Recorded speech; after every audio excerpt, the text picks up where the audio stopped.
ஏன்னா அருண் பிரபு சார் வந்து அறிவியலையே பயங்கரமாக ப்ரூவ் பண்ணிட்டாரு. நீங்களும் இப்போ தனங்கன்னு சொல்கிறப்ப கூட உங்கள் பேனரில் பண்ணால் அந்த படம் வெற்றி பெறதுக்கான வேலைகள்லாம் பயங்கரமாக இருக்கும், அதை வெற்றி பெறவும் வச்சுருவீங்கன்னு சொன்னார். சக்தி திருமகன் வெற்றி திருமணம் ஆகிறதுக்கு என்னென்ன 2 பேரும் சேர்ந்து பிளான் பண்ணியிருக்கீங்க? இல்லை சார், என்னோட இது வந்து எந்த படமுமே சார் முழு முதற் காரணம் கடைசி காரணம் எல்லாமே டைரக்டர் மட்டும்தான் சார். நான் முன்னாடி நிறைய மேடைகளில் சொன்ன மாதிரி நான் சரியான டைரக்டரை சூஸ் பண்ணிட்டேன். அவருக்கு அது சொன்ன கதையை நான் வந்து ப்ரொடியூஸ் பண்ணேன். மற்றும் அவருக்கு என்னென்ன ஷூட்டிங்கில் தேவையோ அதுக்கெலாம் நான் கொடுத்தேனே தவிர இந்த படம் வந்து ஹிட் ஆகிறதுக்கு முழு வேலையை அவர் பார்த்துட்டார் சார். அதுக்கு ஒரு 3-4 இயர்ஸ் அந்த கதை எழுதியிருக்கிறாரு. அருமையாக அவரும் ஷெல்லியும் சேர்ந்து எக்ஸிக்யூட் பண்ணியிருக்காங்கன்றதுனால எல்லாமே அவர் பண்ணிட்டார் சார். கதையை சொல்லும் போதே வந்து நான் படம் பார்த்துட்டேன், இப்போ படமும் பார்த்துட்டேன் அப்படின்றதுனால எல்லாத்தையும் அவர் பண்ணி முடிச்சிட்டாரு. பார்த்த எல்லாருமே பிடிச்சி வாங்கிட்டு போகிறாங்க சார் படத்தை. அதான் விஜயானந்த் சார் பிறந்தநாள் வாழ்த்துக்கள். Thank you sir. சார் 25வது படத்தில் நல்ல முன்னேறி இருக்கீங்க. தமிழ் தெலுங்குலாம் நல்ல பிஸ்னஸ் இருக்குது, முகம் தெரிஞ்சதாக இருக்கீங்க. 50வது படத்தில் எப்படி இருப்பீங்க, எப்படி இருக்கணும்னு ஆசைப்படுறீங்க? 50வது படத்துல சார் நீங்கள் சொல்லுங்கள் சார், உங்களுக்கு விருப்பப்பட்ட மாதிரி பண்ணலாம் சார். என்ன செய்யலாம் சொல்லுங்கள் சார். உங்களுக்கு யாரை வச்சு படம் பண்ணணும், கூட எந்த ஹீரோயின் போடணும் அந்த டைமில் நீங்கள் சொல்லுங்கள் சார். நான் உங்கள்கிட்ட பர்மிஷனில் ஹீரோயின் சாய்ஸ் மட்டும் உங்கள்கிட்ட கேட்டுக்கிறேன். என்ன சார்? என்ன? ஆமாம் சார். இல்லை அந்த பிளான் எனக்கு இல்லை சார். ஆக்சுவலாக அரசியல் இதுக்கு முன்னாடி வந்து கோடியில் ஒருவனில் பண்ணியிருக்கிறேன், யமனில் பண்ணியிருக்கிறேன். இது இன்னும் உள்நிலை அரசியல். இது வந்து அருண் பார்வையில் அரசியல் எப்படி இருக்குது அப்படின்றது உலகம் ஃபுல்லாக நடக்கக்கூடிய ஒரு விஷயம் தான் சார். எந்த பர்டிகுலர் கட்சியவோ எந்த பர்டிகுலர் நாட்டையோ சார்ந்து இந்த அரசியல் இருக்காது. யூனிவர்சலாக அரசியல் எப்படி இருக்கும் நீங்கள் பார்க்காத பார்வையில். இப்போ முதல்வரில் நீங்கள் ஒரு அரசியல் பார்த்துருப்பீங்க, கோடியில் ஒருவனில் பார்த்துருப்பீங்க. அந்த மாதிரி அரசியல் இல்லாமல் நீங்கள் இது வரைக்கும் பார்க்காத ஒரு டைமென்ஷனில் அவர் கேமரா வச்சிருக்கிறாரு. ஸோ வித்தியாசமாக இருக்கும் சார், ரொம்ப பயங்கரமாக இருக்கும். ஃபர்ஸ்ட்லேருந்து எக்ஸ்பீரியன்ஸ் சார் நல்லா இருக்குது சார். நம்மளாம் நிம்மதியாக பேசிகிட்டு இருக்கோம்ல, நீங்கள் ஜாலியாக கேட்குறீங்க, நான் ஜாலியாக பதில் சொல்கிறேன்றதுனால நம்மளால் பாதுகாப்பாக இருக்கிறோம். ஆக்சுவலாக இந்த மூமெண்ட்டில் அங்கங்கே பிரச்சனைகள் வரதானே செய்யும். நம்ம வீட்டுக்குள்ளேயே ஒரு பிரச்சனை இருக்கும், நம்மளால் ஏன்னு கேட்க முடியாது. சம்டைம்ஸ் வந்து இஷ்யூஸ் இருக்க தான் செய்யும். அதை ஒவ்வொரு டைமும் ஒவ்வொருத்தரும் அட்ரஸ் பண்ணிருப்பாங்க. எதிர்கட்சி அட்ரஸ் பண்ணுவாங்க, ஆளுங்கட்சி அட்ரஸ் பண்ணுவாங்கன்ற மாதிரி அரசியல் நாட்டை நடத்துறது ஒரு டாஸ்க்கான விஷயம் தான். அது அந்தந்த டைமில் ஒழுங்காக தான் போயிட்டுருக்குன்னு நினைக்கிறேன். Vijayandi sir, happy birthday. Thank you sir. Thank you sir. 25 படம் அதுக்கு ஒரு வாழ்த்துக்கள். Thank you sir. மியூசிக்காக சார் இப்போ கொஞ்சம் ஜென்சி கிட்ட பார்த்தீங்கன்னா அவ்வளவு ரீச் ஆகுது சாங்ஸ் எல்லாம். ஸோ பெரிய லெவலில் மியூசிக்கை பசங்க ரொம்ப கொண்டாடுறாங்க. உங்களோட மியூசிக் இப்போ ரீசெண்டாக கூட மதகதராஜா படம் அவ்வளோ பெரிய பிரேக் பண்ணுச்சு. Thank you sir. ஸோ திருப்பி மியூசிக்கில் ஃபோக்கஸ் இருக்குமா, இல்லை என்ன படம் அடுத்து கமிட் பண்ணணும் சார்? நான் ப்ரொடக்ஷன் ஆரம்பிச்சதுலேருந்து சார் கொஞ்சம் எடிட்டிங்கில் ஃபோக்கஸ் பண்ண ஆரம்பிச்சிட்டேன் நடுவில். நான் அதனால மியூசிக்கில் கொஞ்சம், ஏன்னா ஒரு சப்போஸ் நான் நீங்கள் ப்ரொடியூசர்னு வச்சுப்போமே, நீங்கள் ஒரு ஹீரோ கம் ப்ரொடியூசர், எனக்கு நீங்கள் காசு தரீங்கன்னா உங்களுக்கான ஜஸ்டிஃபிகேஷன் நான் கொடுக்கணும். நான் இப்போ ஷூட்டிங்கில் இருக்கேன், அங்கே இருக்குன்னு சரியாக உங்களை நடத்தாமல் போயிடக்கூடாதுன்றதுனால அந்த வேலையை சின்சியராக செய்ய முடியாதுன்னு நினச்சிட்டு நான் அந்த கொஞ்சம் ஸ்பேஸ் விட்டுட்டேன். இப்போ என்னோட படங்கள் ஃபுல்லாக தொடர்ந்து பண்ண ஆரம்பிச்சிட்டேன். ஃப்ரம் ஜான்லேருந்து இந்த சக்தி திருமகன் படம் முடிச்சதுலேருந்து அதர் கம்பெனிஸ், அதர் ஹீரோஸோட படம், அதர் ப்ரொடக்ஷனுக்கு கண்டிப்பாக நான் வேலை வச்சு கொடுக்கலாம் பிளான் பண்ணுறேன் சார். சரிங்க சார், வாழ்த்துக்கள்.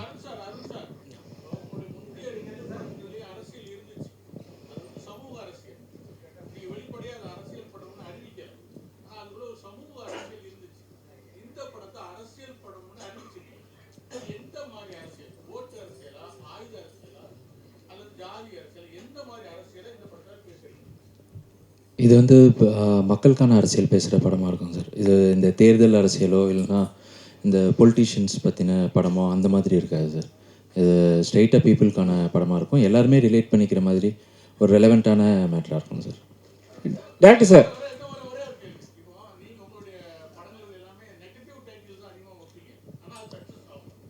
எனக்கு சார் கேள்வி. Okay sir.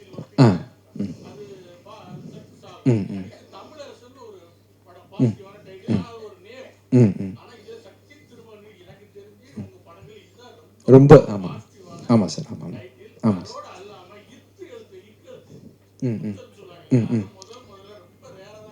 சரிங்க சார். சரிங்க சார். ஆமாம் சார். எனக்கு ஜென்ரலாக இந்த ராசி நம்ம மனசு எப்படி இருக்கோ அப்படி தான் சார் வாழ்க்கை அமையும்னு நம்பிக்கை. அந்த ராசியில் நம்பிக்கை இல்லை. இன்றைக்கி கூட மார்கனோட 25ஆம் நாள் முன்னிட்டு அந்த ஆமைக்கு மாலை போடலான்னு மாலைலாம் கொண்டு வந்துருக்கோம். தம்பி ஆமைக்கு மாலை வச்சுருக்கீங்களாப்பா? ஆமாம் வந்துருச்சா? ஆமாம் வரலையா? இம்தியாஸுங்க, இம்தியாஸ்ட்டு கேளுங்க. ஆமாம் என்ன வச்சுருந்தோன்னா சார், அந்த நான் லாஸ்ட் டைம் சொல்லியிருந்தேன் இல்லையா, ஆமா போனத வேண்டும் அமீனா போன வீடும் ஒருபடின்ற மாதிரி ஆமாம் மேலே பெரிய கலங்கத்தை வச்சுருந்தாங்க சொசைட்டி. அப்படி இருக்கக்கூடாதுன்னு சொல்லிட்டு என்னோட எல்லா ப்ரொமோஷனுக்குமே ஆமையை ஃப்ரண்ட்டில் வச்சு தான் பண்ணேன். மார்கன் பார்த்தீங்கன்னா 25 இயர்ஸ் ஓடி இருக்குது. ஸோ அந்த ஆமைக்கு தேங்க்ஸ். ஆமாம் வந்துருச்சாப்பா, கொண்டு வந்துருங்கப்பா. சார் கேட்டதை ஒட்டி அப்படியே மாலை போட்டுடலாம். ஸோ அப்படிதான் சார் என்னோட எண்ணங்களில் வந்து இத்து இந்த ஆமை இதெல்லாம் பூனெல்லாம் பெரிய மேட்டரே கிடையாது சார். நம்ம மனசு எப்படின்றது தான் அப்படின்றதுனால இந்த சக்தி திருமகன் அது ஆக்சுவலாக இந்த இத்து போட்டது வந்து இது டேரக்டர் தான். ஏன் இத்து போட்டீங்க? இலக்கணப்படி இத்து வரணும். அதான் சார் எனக்கு வந்து நீங்களா இருக்கீங்களா சார், எனக்கு என்ன ஆயிரும் சொல்லுங்கள் சார். டேரக்டர் அருண் பிரபு வந்து இங்கே சார். Yes sir. தம்பி நான் இல்லை நீங்கள் சொல்லுங்கள். எப்பவுமே வந்து கதாநாயகங்களுக்கு வந்து முக்கியத்துவம் கொடுத்து படம் பண்ணுவார். ஸோ இதில் வந்து உங்களுக்கு கதாநாயகிக்கு முக்கியத்துவம் இருக்கா? ஏன்னா ஹீரோ வந்து பெரிய hero.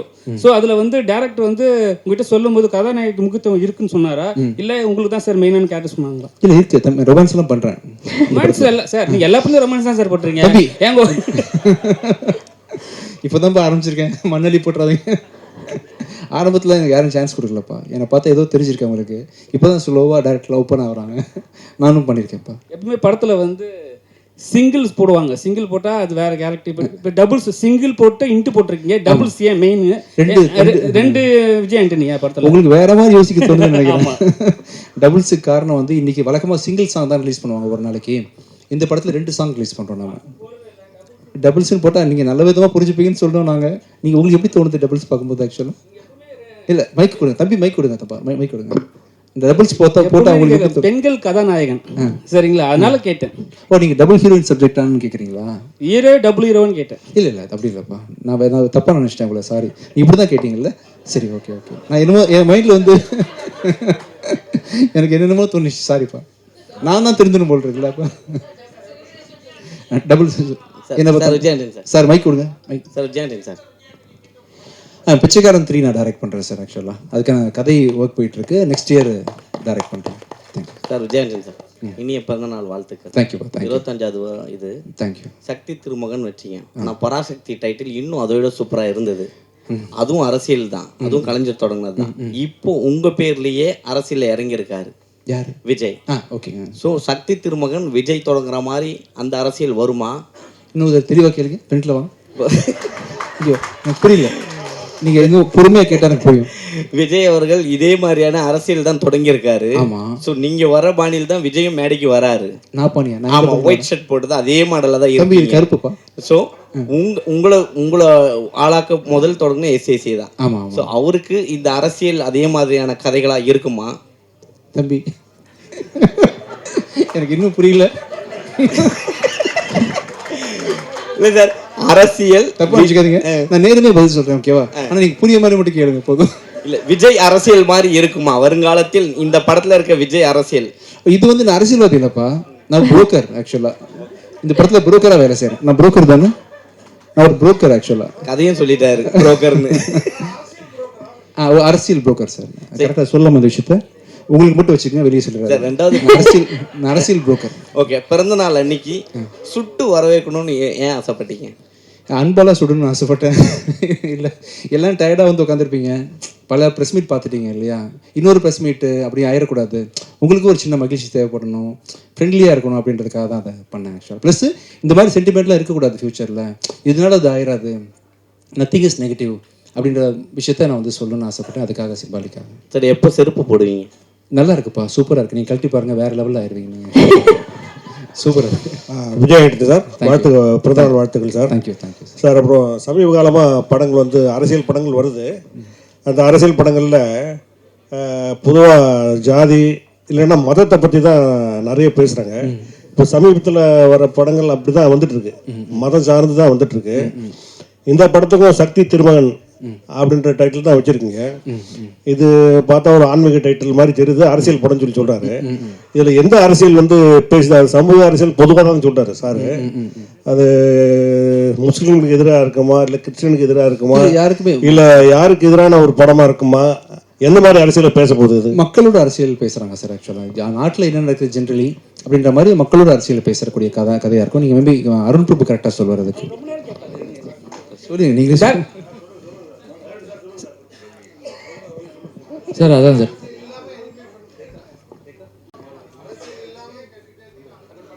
Sir Vijayandi sir. Sir இப்போ வந்து செப்டம்பர் 5 வந்து படம் 5th ரிலீஸ் பண்றீங்க. அதே மாதிரி தான் வந்து பராசக்தி படமும் 5th ரிலீஸ் பண்றாங்க செப்டம்பர்.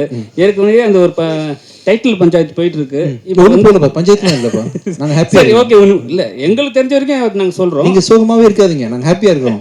ஓகே சார், உடம்புக்கு எடுத்துக்க போறீங்க தம்பி, நல்லா இருக்கும். சரிங்க சார். இப்போ என்னன்னா அந்த அவங்க பெரிய படம் வரும்போது நம்ம தேட்டர் கொஞ்சம் கம்மியாக கிடைக்கும். ஸோ உங்களுக்கு என்ன உங்கள் பேண்டர்னா உங்கள் பெரிய தேட்டருக்கு நீங்கள் எதிர்பார்ப்பீங்க.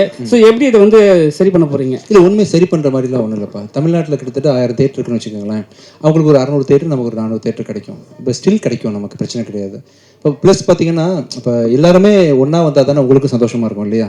தனியாக ஒரு படம் வந்தால் நீங்கள் எப்படி உங்கள் பசிக்கு வந்து தீனி போடணும் இல்லையா? அதனால் என் படமும் வந்துருக்கும், அவங்க படமும் வரும். ஒருத்தரை மாற்றி வெல்கம் பண்ணிட்டு தான் வரும். சரி, ஒரே நாளில் வந்து ஒரு 4 படம் ரிலீஸ் ஆகிறது வந்து சகஜம் தானே. ஐ திங்க் மார்கன் ரிலீஸ் ஆகும்போது கூட வேறு படம் ரிலீஸ் ஆச்சு, டிஎன்ஏ ரிலீஸ் ஆச்சு, குபேரா ரிலீஸ் ஆச்சுன்ற மாதிரி எல்லா படமும் வரணும், மக்கள்லாம் பார்க்குறது சந்தோஷமாக இருக்கட்டும். எல்லா ப்ரொடியூசர்ஸும் நல்லா இருக்கணும், அவங்களும் காசு போட்டிருக்காங்க, அவங்க படமும் சரியான டேட்டில் ரிலீஸ் பண்ண ஆசைப்படுவாங்க அப்படின்றத அவங்களுக்கு ஒரு தேவை இருக்குன்றதுனால அவங்களையும் நான் வரவேற்கிறேன். நானும் ஓரமாக வந்துட்டு போயிருக்கேன். ஸோ விஜய் தம்பி வருவாங்க, கூடிய சீக்கிரம் கூப்பிட்டு வரோண்ணா. இல்லை கண்டிப்பாக வருவாங்க, நெக்ஸ்ட்டு டைப் பண்ணுறேன் கண்டிப்பாக. ஸோ விஜய் உங்களுக்கு கேள்வி. பிறந்தநாள் வாழ்த்துக்கள். தேங்க்யூ. அண்ட் ஜென்ரலாக இந்த படத்தில் பேசணும் நீங்கள். ஓகே. சரி, இந்த படத்தில் நீங்கள் வந்து ப்ரொடியூசர் கம் ஹீரோ. ஜென்ரலாக எப்போவுமே சில ஹீரோக்கள் வந்து ப்ரொடியூஸ் பண்ணும்போது பட்ஜெட்டில் வந்து நீங்கள் ரொம்ப ஃப்ரீயாக விட்டீங்க டேரக்டர் சொல்லிட்டு இருந்தீங்க. ஷூட்டிங் அப்போ எப்பயாவது அதையும் தாண்டி வந்து உங்களுக்கு ஏதாவது, ஏன்னா ஜென்ரலாக வந்து ஒரு ப்ரொடியூசராக இருக்கும்போது இன்னும் டென்ஷன் ஜாஸ்தி, ஆஹா எக்ஸ்டெண்ட் ஆகிடுமோ, கால் ஷீட்டோ முடிக்கணும் அப்படின்ட்டு. என்னைக்காவது ஹீரோவையும் தாண்டி நீங்கள் ஏதாவது டென்ஷன் ஆகிருக்கீங்களா? இவர்கிட்ட கேளுங்க, அருண் பிரபு தான் சொல்லணும். நீங்கள் சொல்லுங்கள் பிரபு, என்னாச்சு ஷூட்டிங் ஸ்பாட்டில் எவ்வளோ தூரம் ஒரு ஃப்ரீடமாக இருந்தார்? கம்ப்ளீட்டாக நம்ம கால் தான், உங்களோட தான். ஆமாம். அண்ட் விஜய், உங்களோட படங்கள் எப்போ பாடல்கள் இப்போ வித்தியாசமான வரிகள் இருக்கும், நிறைய மக்காயல் ஆகட்டும், நாக்குமுக்கு ஆகட்டும். ஸோ அந்த மாதிரி பாடல் வரிகள் திருப்பி நாங்கள் எப்போ எதிர்பார்க்கலாம்? இந்த படத்துல ஜில்னு ஒரு பாட்டு இருக்கு, கொஞ்சம் தமிழோட கலவை அதிகமாகவே இருக்கும், ஸ்ட்ராங்கான பாட்டாக இருக்கும். இன்னும் ஆக்சுவலாக எனக்கு நான் வந்து அந்த மாதிரி பாட்டு பண்ண முடியல, ஏன்னா நான் வந்து ஒரு கண்டென்ட் ஓரியன்ட் ஹீரோன்றதுனால கதைக்கு என்ன தேவைன்ற பிரதானமாக வச்சு தான் மியூசிக் பண்ணுறேன். இதே நான் வந்து பெரிய ஹீரோஸ்க்கு நான் மியூசிக் பண்ண ஆரம்பிக்க போகிறேன். அப்படி ஆரம்பிக்கும் போது பார்த்தீங்கன்னா பழையபடி உங்களுக்கு மக்காயலா, கூலி வரும்போது அந்த மாதிரிலாம் சாங்ஸ் கண்டிப்பாக வரும். Many happy returns birthday boy Vijay. சக்தியின் ஒரு இல்லை, வெற்றியின் திருமணம் கண்டிப்பாக வருவீங்க. Thank you sir. இந்த 2 சாங்ஸில் வந்து நிறைய political messages, heart heating statements இருக்கிறது கண்டிப்பாக தெரியறது. சரிங்க சார். சிம்பாலிக்கலி டீச்சர்ஸ் டே அன்னைக்கு ரிலீஸ் ஆகுது இது. சரிங்க sir. What can the audience expect? ஆக்சுவலாக நாங்கள் பிளான் பண்ணல சார், டீச்சர்ஸ் டே பண்ணுன்றது பிளான் பண்ணல. ஏன்னா என்னோட அடுத்த படமான லாயர் வந்து பார்த்தீங்கன்னா டிசம்பர் மாதம் ரிலீஸ் பண்ணுறதுக்கு பிளான் பண்ணுறேன். ஸோ இந்த படம் ரிலீஸ் ஆகி கரெக்டாக ஒரு 3 மாதம் கேப், 4 மாதம் இருந்தால் தான் அடுத்த படம் ரிலீஸ் ஆகுன்றதுனால ஜென்ரலி முடிஞ்சிருச்சு வேறு படம், அருமையாக வந்துருச்சு. ஒரு பிகினிங்கில் செப்டம்பர் மாதம் வந்து நிறைய படம், நாங்கள் ஸ்டாட்டிஸ்டிக்ஸ் எடுத்து பார்க்கும்பொழுது மக்கள் அதிகமாக திரைப்படம் பார்க்குற மாதமாக வந்து செப்டம்பர் 5ஆம் தேதி வந்துச்சுன்றதுனால ஜென்ரிக்காக ஒரு டேட்டை சூஸ் பண்ணி தான் ரிலீஸ் பண்ணுறோம். இதுக்கு பின்னாடி வேறு எந்த காரணமும் இல்லை சார். அன்றைக்கே வந்து டீச்சர்ஸ் டே வர்றது சந்தோஷம் தான் எனக்கு. லீவ் விட்றாங்களா டீச்சர்ஸ் டேக்கு? லீவ் விட்றாங்களா சார் டீச்சர்ஸ் டேக்கு? இல்லையா? விட சொல்லலாம்ல சார்? சரி, ஸ்கூலில் கொண்டாடணுமா? சரி, ஓகே. அருண் சார், நீங்கள் இந்த சமூக அரசியலுங்கிறது வேற, ஓட்டு அரசியலுங்கிறது வேற. சமூக அரசியல்வாதிகள் மக்களை மேம்படுத்துறதுக்கு சமூகத்து பேரோடுவாங்க, பேசுவாங்க, கருத்து சொல்லுவாங்க. ஆனால் உங்களுடைய அறிவு படத்தில் மூட நம்பிக்கைகளுக்கு எதிரான பிரச்சாரம் இருந்துச்சு. அதே மாதிரி இந்த படத்தில் வாகை சந்திரசேகர் கேரக்டர் என்ன பேசுது? அதை நீங்கள் படம் பார்த்தா தான் தெரிஞ்சுக்க முடியாது சார். இது வந்து ஒரு சார் வந்து ரொம்ப முக்கியமான ஒரு ரோல் பண்ணியிருக்காங்க சார். படத்தோட ஒரு சோல் மாதிரியான ஒரு ரோல் தான் அது. சாருக்கும் நிறைய அரசியல் தொடர்பான காட்சிகள் இருக்குது வாகை சாருக்கும். இன்றைக்கி மதுரையில் இருக்காங்க, அதனால் வர முடியல சாரால். கரெக்டாக தான் சார் பண்ணியிருக்கோம், மக்களுக்கான அரசியல் தான் சார் பண்ணியிருக்கோம், தேர்தல் அரசியல் பண்ணல சார். டைரக்டர் சார், வாகை சந்திரசேகர் சார் கேரக்டர் வந்து கொஞ்சம் பெரியார் லுக்கில் இருக்குது, ஏதாவது இருக்கா அந்த மாதிரி விஷயங்கள்? ஏன்னா அரசியல் தொடர்பான சொல்கிறீங்க, படம் பார்த்தீங்கன்னா தெரிஞ்சிடும் சார். அதே மாதிரி உங்களுடைய ஹீரோயின்ஸ் பார்த்தீங்கன்னா பெக்குலியராக இருக்காங்க. நம்ம வந்து ஹீரோயினை வந்து பயங்கர மாதிரி எதிர்பார்ப்போம். இவங்க பார்த்தீங்கன்னா நீங்கள் உங்கள் அறிவிலையும் சரி, வாழ்லையும் சரி, இதுலேயும் சரி, உங்கள் ஃபேஸில் அந்த ஆக்டிங்லேயே நம்மளை வசீகரப்படுத்திடுறாங்க. அது எப்படி, என்ன ஒரு ஸ்கேல் வச்சு செலக்ட் பண்ணுறீங்க? பொதுவாக எழுதும் போதே இயல்பாக இருக்கணும் அப்படிங்கிறது தான் சார். நம்ம ஆடிஷன் வச்சு நம்ம மீட் பண்ணி பார்க்கும் போதும் வந்து அதே இயல்பாக அழகாக இருக்காங்க அப்படின்னா அந்த அடிப்படையில் தான் சார். கேரக்டருக்கு எப்படி தேவையோ அதுக்கேற்ற மாதிரியான ஹீரோயின் மேடம், ஒரு கொஸ்டின். திருப்தி உங்கள் பேர்? திருப்தி. விஜய் ஆண்டனி அவர் கூட நடிச்சது எவ்வளோ லெவலில் திருப்தியாக இருந்தது, என்ன ஃபீல் பண்ணுறீங்க? Sorry, I didn't understand. தமிழில் திருப்தினா சாட்டிஸ்ஃபைட். Yeah. எந்த லெவலுக்கு இருந்தது? Oh, how satisfied. Yeah. I'm waiting for him to listen. Yeah. So as I said earlier also, it was incredibly satisfying experience working with the entire team and Vijay sir, of course. Being my first, I mean, this is a first feature film for me. I had never imagined that I would get casted in a film with such great, passionate people. So yeah, I mean, it is really very satisfying and humbling at the same time. I'm just truly grateful to the entire team, Vijay sir, Arun sir. Yeah. Director sir, sir படத்தை KS Ravikumar சாருக்கு போட்டு காட்டினீங்களா? அதான் முன்னாடி எடுத்த படங்களுக்கும் இந்த படங்களுக்கும் வித்தியாசம் இருக்கும், போட்டு காட்டினீங்களா? அவர் என்ன சொன்னார்? கண்டிப்பாக இனிமேல் தான் சார் போட்டு காமிக்கணும். ஃபைனல் ஒர்க்ஸு போயிட்டுருக்கு, இந்த மிக்சிங் இதெல்லாம் முடிஞ்சோடனே கண்டிப்பாக போட்டு காமிக்கணும் சார். அதனால தான் பர்டிகுலராக கேட்டோம். கேளுங்க சார். படம் முடிஞ்சிருச்சுன்னு நீங்கள் சொன்னீங்களா? இந்த படம் ஆமாம் ரெடி. ஆமாம் வந்துட்டு இருக்கு. Sorry sir. ஆமாம் வந்து ஆமாக்கு வழி விடலாமா? ஆமாம் நம்ம எல்லாம் சேர்ந்து ஆமாக்கு மாலை போட்டு தேங்க்ஸ் சொல்கிறோம். அது சூப்பர். சாரி, உங்களுக்கு ரொம்ப நாளாக வந்து பழமொழியை வச்சு அசிங்கப்படுத்திட்டோம், அதனால வந்து அப்படி சொல்லி மாலை உங்களுக்கு ஓகே தம்பி? Okay sir. வாங்க, நீங்கள் மாலை போடுங்க வாங்க. நான் மாலை போடுறேன்.